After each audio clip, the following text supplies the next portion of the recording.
আনন্দ আনন্দ মহানন্দে দিন কেটে গেল, রাত্রি পার হলো, চলে গেল নিশি। প্রভাত হওয়া মাত্রই সন্ন্যাসী বলে উঠলেন, মা এবার তোমার ঘর থেকে আমায় যেতে হবে, কারণ আমি হলাম সন্ন্যাসী। এটা তো সংসার, এই গৃহমাঝে থাকবার অধিকার আমাদের বেশি দিন নেই, তাই এবার আমায় বিদায় দাও মা। সঙ্গে সঙ্গে মাতা পদ্মাবতী বললেন, সন্ন্যাসী বাবা একটু অপেক্ষা করো। দেখো শাস্ত্রে নাকি আছে, বৈষ্ণব সেবা দেবার পর তাকে দক্ষিণা দিতে হয়। দক্ষিণা যদি না দেওয়া হয় তাহলে বৈষ্ণব সেবা পরিপূর্ণ হয় না, আর তাতে কোনো ফল পাওয়া যায় না। তাই আমার তো ছোট্ট একটা সংসার, সেখানে আমার স্বামী আছে, সন্তান আছে, সকলেরই যাতে মঙ্গল হয়, একটুখানি অপেক্ষা করো, আমি দেখি দক্ষিণা স্বরূপ কিছু পাওয়া যায় কিনা।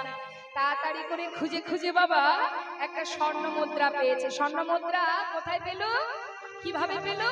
ওই যে হারাই পণ্ডিত প্রতিদিন গ্রামে গ্রামে ভিক্ষা করে, তো হয়তো কোনো একজন জমিদার বাড়ি থেকে একটা সোনার মুদ্রা তার ভিক্ষায় দিয়েছিল, সেটাই আজ তুলে রেখেছিলেন মাতা পদ্মাবতী। আজ সন্ন্যাসী বাবাকে দক্ষিণা স্বরূপ সেটাই দিতে গেলেন। আর যেই না দিতে গেছে বলে উঠলেন, মা এই আমি কি করব, আমরা যে সন্ন্যাসী, কামিনী কাঞ্চনে আমাদের কি হবে বলো। শোনো শোনো, কামিনী কাঞ্চন নেওয়া তো পড়ে থাক, সেটাকে স্পর্শ করার অধিকার আমাদের নেই, তাই নিতে পারবো না মা। আমাকে বিদায় দাও, আমি এবার যাই। সন্ন্যাসী বাবা কি করব বলো, বড় অসহায় আমরা, দিন কোনো রকমে ভিক্ষাই কাটে, কিছু দেওয়ার মতো নেই, কি করব? কিছু যদি দিতে না পারি বৈষ্ণব চরণে অপরাধ হয়ে যাবে। হারাই পণ্ডিত বললেন, মা সন্ন্যাসী ঠাকুর বলছে, মা তোমার যদি সত্যি কিছু দেওয়ার ইচ্ছা থেকে থাকে তাহলে আমি যদি তোমার কাছে কিছু চাই তুমি আমায় দেবে। সন্ন্যাসী বাবা কি চাইবে তুমি? আচ্ছা তুমি চাও, যদি আমার থাকে আমি নিশ্চয় দেব। আছে, শুধু তুমি কথা দাও, আমি যেটা চাইবো তুমি দেবে কিনা। সন্ন্যাসী বাবা তুমি আমার কাছে কিছু চাইবে আর আমি তোমায় দেব না, তা কি করে হয়? একবার চেয়েই দেখো, যদি আমার ঘরে থাকে আমি অবশ্যই তোমায় দেব। মা তিন সত্য অঙ্গীকার করো, যা চাইবো যদি তোমার ঘরে থাকে তুমি আমাকে দেবে। বেশ, এই আমি তিন সত্য অঙ্গীকার করলাম, যদি আমার ঘরে থেকে থাকে তুমি যা চাইবে চাওয়া মাত্রই আমি দেব দেব দেব। পরে না বলবে না তো? চাইবার পরে না বলবে না তো? না, তবে দাও মা, পারবে তোমার প্রাণটা আমাকে দিয়ে দিতে? তাই গৌর হরি বল। মাতা পদ্মাবতী বলে উঠলেন, সন্ন্যাসী বাবা সত্যি যদি তুমি আমার প্রাণটা চাও, আজ তোমার সামনে দাঁড়িয়ে আমি কথা দিলাম, চাইবা মাত্রই আমার প্রাণটা তোমার চরণে উৎসর্গ করব। কেন জানো? কি আছে দেহের মধ্যে? ওই সূক্ষ্ম আত্মা। আজ যদি সেটা আমি কোনো বৈষ্ণব চরণে দক্ষিণা স্বরূপ দান করতে পারি তাহলে মনুষ্য কুলে জন্ম পাওয়া আমার ধন্য হয়ে যাবে। মা তাহলে তুমি যদি তোমার প্রাণটা আমাকে দিতে পারো তাহলে শোনো মা, যে প্রাণটা আমি চাইছি সেটা হচ্ছে তোমার ভালোবাসার প্রাণ। পারবে দিতে? মানে সন্ন্যাসী বাবা তুমি কি বলছো, আমাকে একটু বুঝিয়ে বলো, আমি কিছুই বুঝতে পারছি না। হোমা বলে উঠলে, তোমার একমাত্র কুবেরকে যদি আমায় করো না, যাহা পেলে জগতে জুড়াইবে প্রাণ।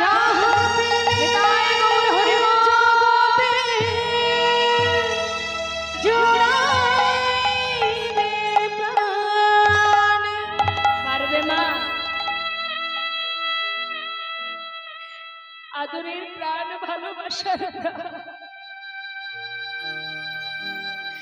নয়নের মনে মূল্যবান ধন,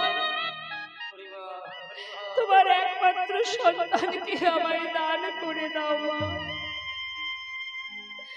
মাতা পদ্মাবতী বলে উঠলেন, সন্ন্যাসী ঠাকুর, তুমি যে আমার কাছে যে দক্ষিণা চাইলে, চাইবার সময় তোমার একটা বারের জন্য অন্তর কাঁদলো না?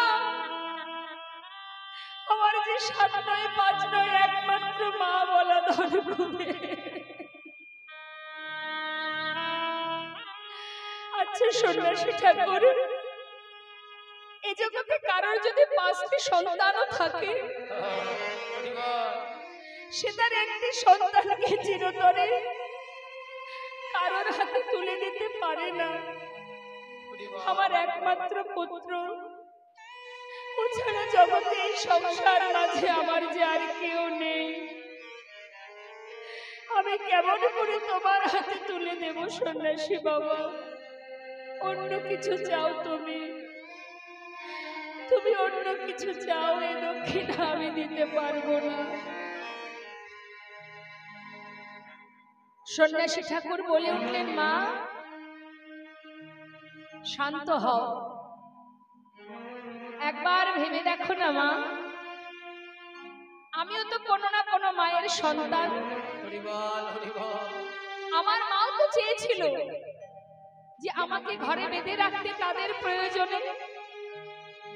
আমিও তো সেই মায়ের কোল ছেড়ে সমস্ত জীবের কল্যাণের মঙ্গলের জন্য চিরতরে মাকে কাঁদিয়ে ঘর ছেড়ে পথে নেমেছি।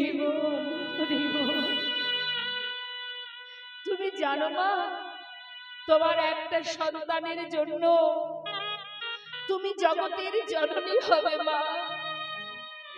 তোমার সন্তান ছাড়া আমি জগৎবাসীকে অন্ধকার থেকে আলোর পথ দেখাতে পারছি না।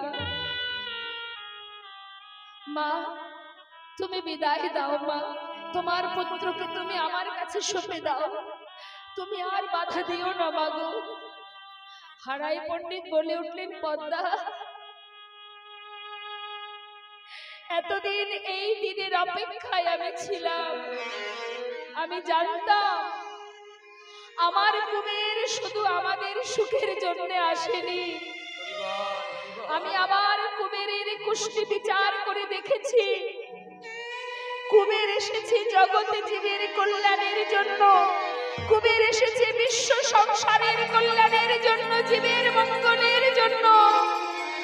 ওকে তুমি কোনোদিন ঘরে বেঁধে রাখতে পারবে না পদ্মা, তুমি ওকে বিদায় দিয়ে দাও।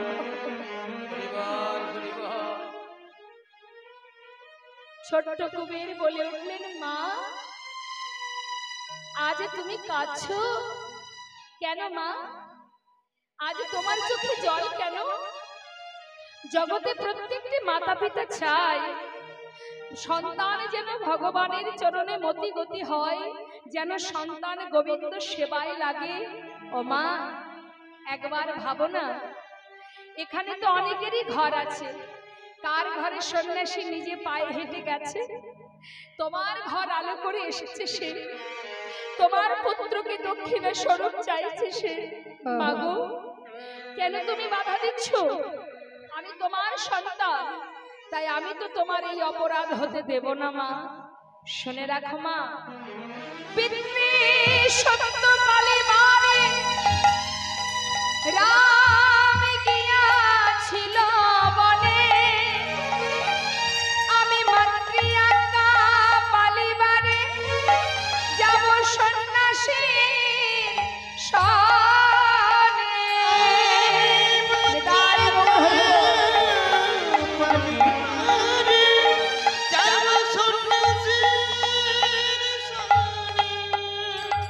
বিদায় দাও মা, আমাকে বিদায় দাও।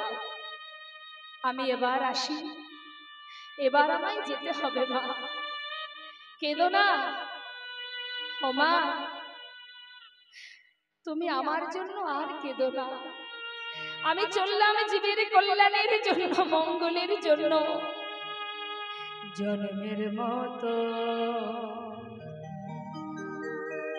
বিদায় দাও মা, আমি এ দেশ ছেড়ে যাই গো চলে। মাগো জন্মের মতো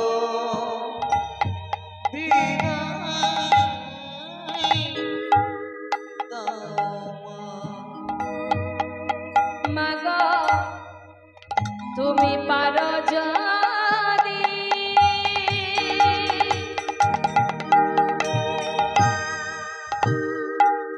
আমায় মনে রেখো, না হয়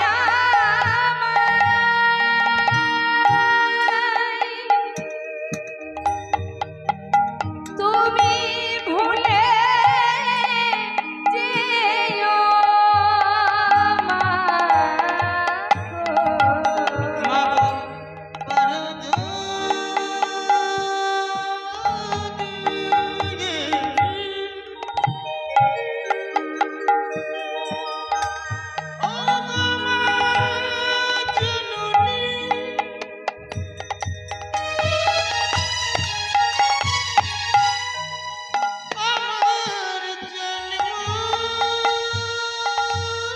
হরি বল হরি বল।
মায়ের চরণে প্রণাম করে, হারাই পণ্ডিতের চরণে প্রণাম করে সন্ন্যাসীর হাত ধরে চলে যাবে মা।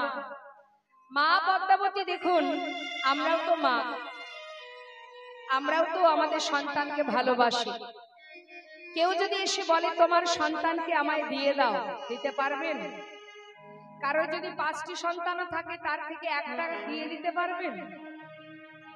আর যদি মাতা পদ্মাবতী না দিতেন, আমরা কিন্তু নিতাই চাঁদকে কেউ পেতাম না মা।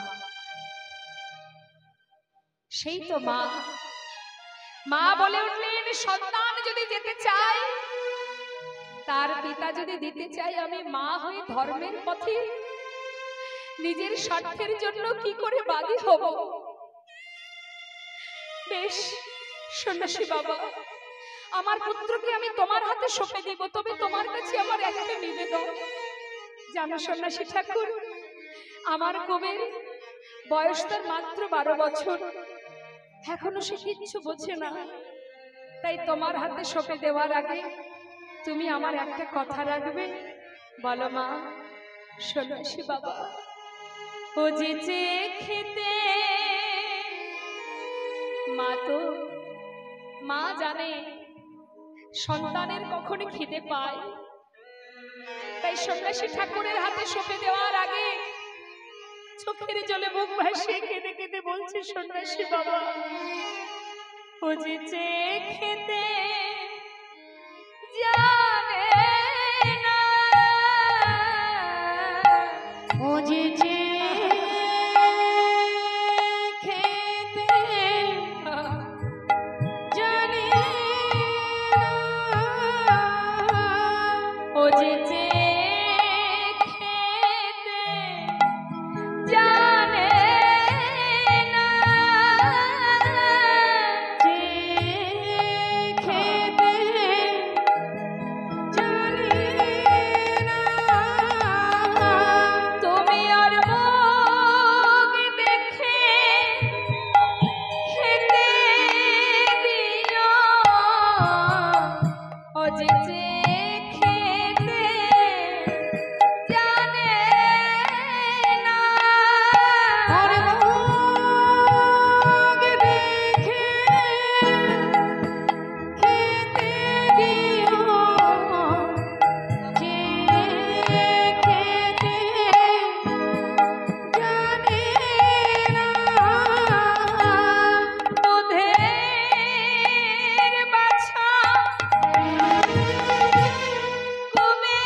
চরণে প্রণাম করে সন্ন্যাসীর হাত ধরে যেই না কুবের জনমের মতো বিদায় নিল, মা বাবা দুজনে পথের ধারে দাঁড়িয়ে আছে। কেন?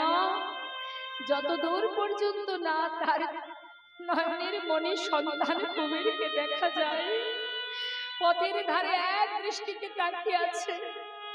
বেশ কিছুটা দূরে চলে যাবার পর মায়ের হৃদয় মাঝে বাৎসল্য প্রেমে আত্মনাদ করে ডেকে উঠলেন,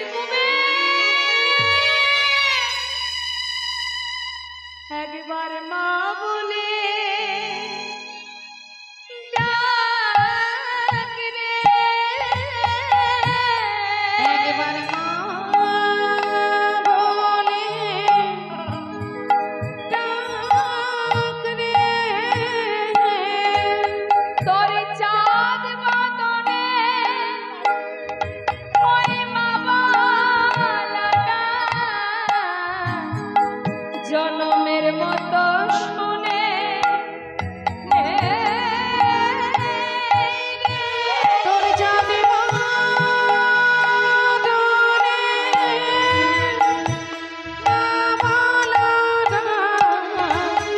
জন্মের মতো শুনে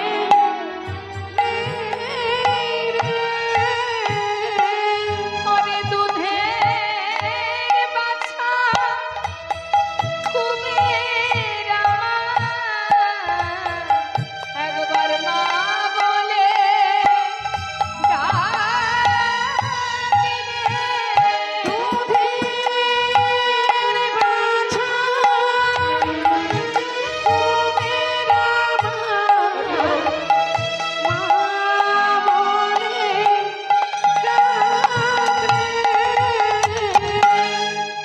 চলে গেল বাবা। মাতা পিতাকে ছেড়ে চিরতরে সন্ন্যাসীর হাত ধরে চলে গেল। সন্ন্যাসী ঠাকুর কুবেরকে নিয়ে নানা তীর্থ ঘুরতে ঘুরতে মুম্বাইয়ের একটি জায়গা আছে পান্ডুয়াপুর বলে, সেই পান্ডুয়াপুরে একটা নদী আছে যার নাম হচ্ছে ভীমা। সেই ভীমা নদীর তীরে গিয়ে বলছে, কুবের ভালো করে স্নান করে এসো, আজ আমি তোমায় কৃষ্ণ মন্ত্রে দীক্ষিত করব। যেই না স্নান করে কুবের এলো, আসা মাত্রই শ্রুতিমূলে বদন দিয়ে তাকে কৃষ্ণ মন্ত্রে দীক্ষিত করলেন। আর দীক্ষিত হওয়া মাত্রই ছোট্ট কুবের আমার সন্ন্যাসীর চরণে প্রণাম জানান। যেই না গুরুচরণে প্রণাম করে বদন তুলেছে, মা হঠাৎ দেখছে সন্ন্যাসী নেই।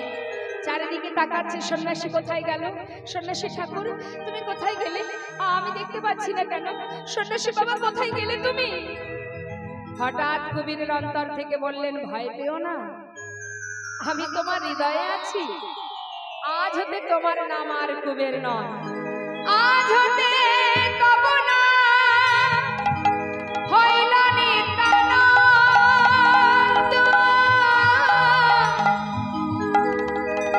কলিজীবের দ্বারে দ্বারে তুমি বিলাবে আনন্দ।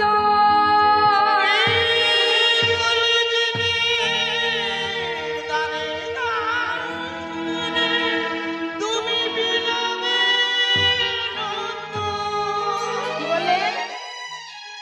আজ হতে তোমার নাম নিত্যানন্দ, নিত্য আনন্দ দান করো কলিজীবের দ্বারে দ্বারে। বিলম্ব না করে নিজেকে চিনতে শুরু করলেন, আমি নিত্যানন্দ। আমার পূর্ণ শক্তি পেয়ে গেছে তো, দুই শক্তি যে এক হয়ে গেছে, নিজেকে চিনতে পারছে।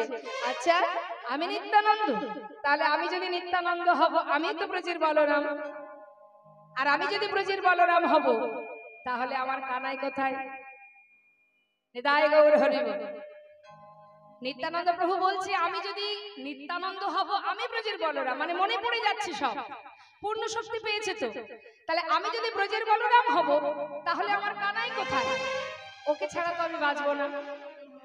যেমন করে হোক ভাই কানাইকে খুঁজে বের করতে হবে। কোথায় আছে কানাই? কোথায় আছে মা? নিত্যানন্দ প্রভুর ভাই কানাই কোথায়? নবদ্বীপ ধামে। নিতাই গৌর হরি বল, হরি বল, হরি বল।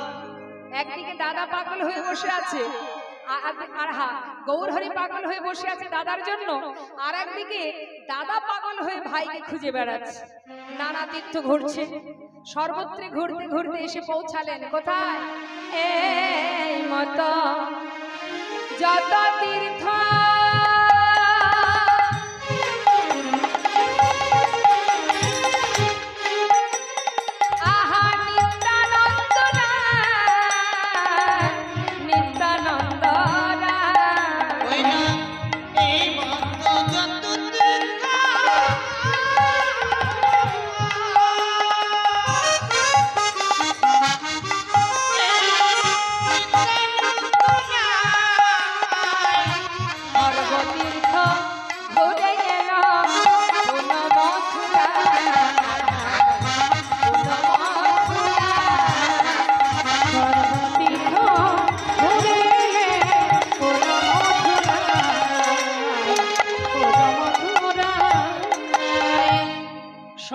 সমস্ত তীর্থ ঘুরতে ঘুরতে এসে পৌঁছালেন কোথায়? মথুরায়।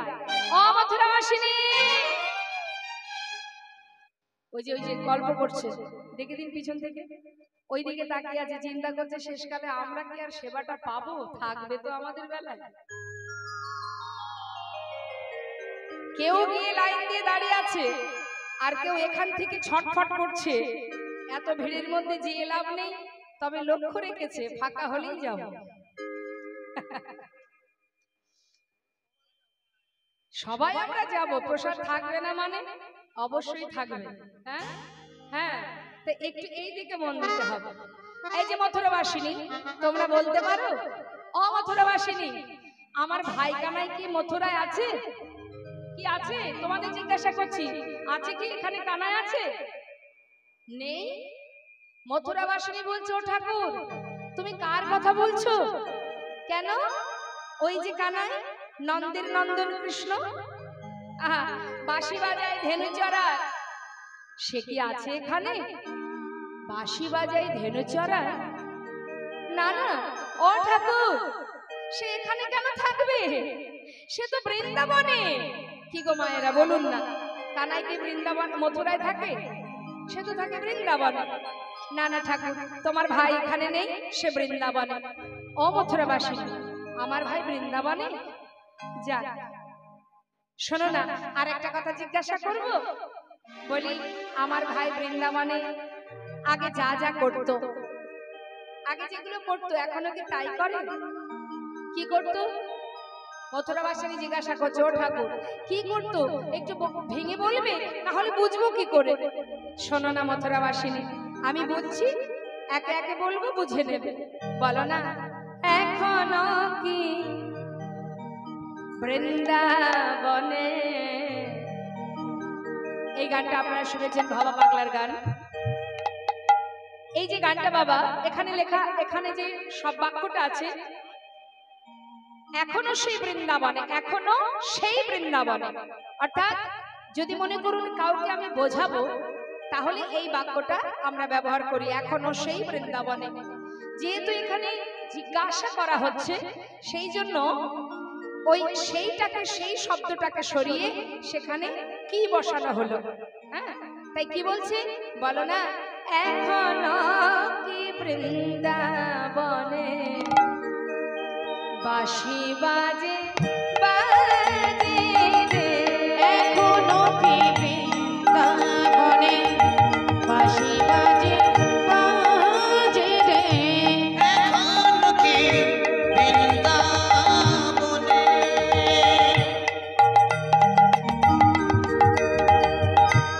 এখনো অসে বাঁশির সুরে বনে বনে, ওই বাঁশির সুরে বনে বনে, আহা বাঁশির সুরে বনে বনে, ওই ময়ূর নাচে রে, এখনো কি বৃন্দাবনে বাজি বাজে বাজে রে, এখনো কি বৃন্দাবনে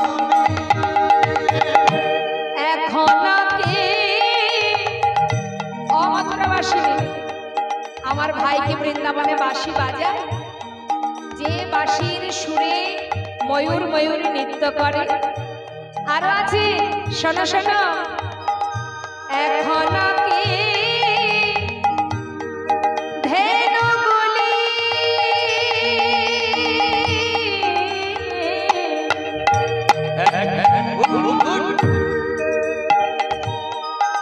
বলে দা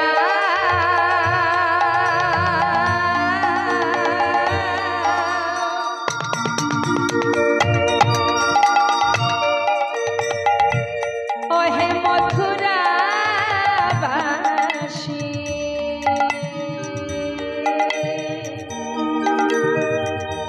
বলে দা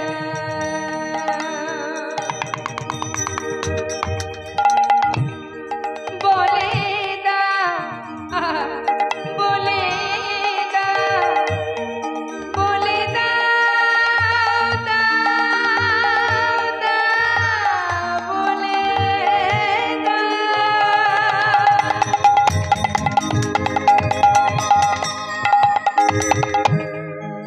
ওহে মথুরা বাসী,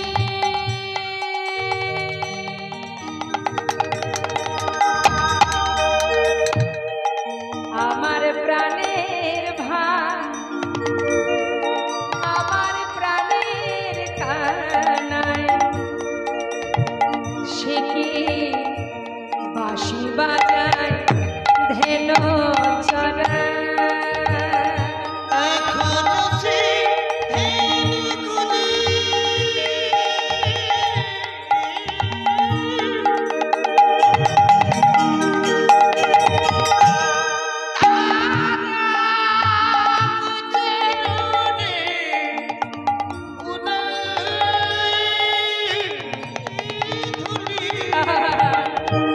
কত সুন্দর প্রশ্ন মা। যখন ধেনুবর্ষ গোষ্ঠী যায়, যাবনের পথ ধরে, তাদের পায়ের যে খুর, যে বৃন্দাবনের রজ বাতাসে উড়ে যায়, সেই সন্ধান নিচ্ছে আমার নিতাই চাঁদ। বলছে ও মথুরাবাসিনী, বলো না, এখনো সে ধেনুগুলি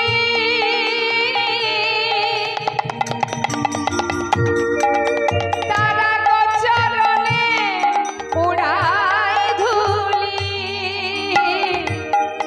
আবার সখায় সখায় কুলাকুলি, সবাই সবাই কুলাকুলি, প্রিয় বন্ধু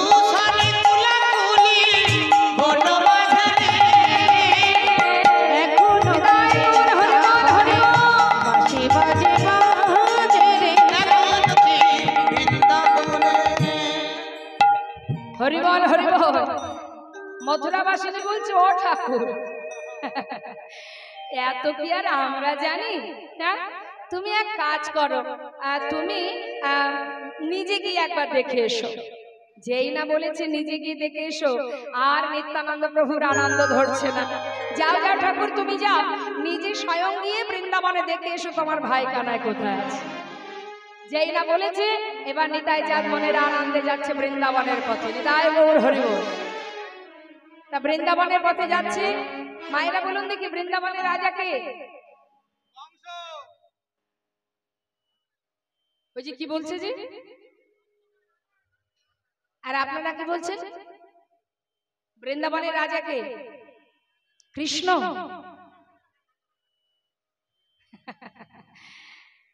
হলো নি কোনটাই? হ্যাঁ, আপনি ঠিক বলেছেন।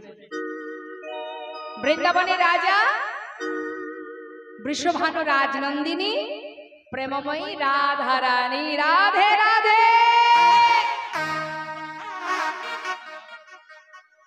তা আজ আবার নিতাই চাঁদ যাচ্ছে বৃন্দাবনের পথে। কাকে ডাকতে ডাকতে যাচ্ছে? ভাই কানাইকে। বৃন্দাবনে যে ব্রজবলী ভাষা মা, ছোট ছোট বালকদের বলে লালা, আর ছোট ছোট মেয়েদের কন্যাদের বলা হয় লালি। এক এক জায়গায় এক রকম ভাবে বাচ্চাদের ডাকে। আপনাদের এদিকে যেমন সবাই একরকম ভাবে ডাকে, ঠিক তেমন বৃন্দাবনে ছেলেদের এবং মেয়েদের বলা হয় লালা ও লালি। তা আমার নিতাই চাঁদ তিনি বৃন্দাবনের পথে যাচ্ছে ব্রজবলী ভাষায় গাইতে গাইতে। মন দেবেন, কথার মধ্যে বুঝতে পারবেন। ভাইয়া রে কা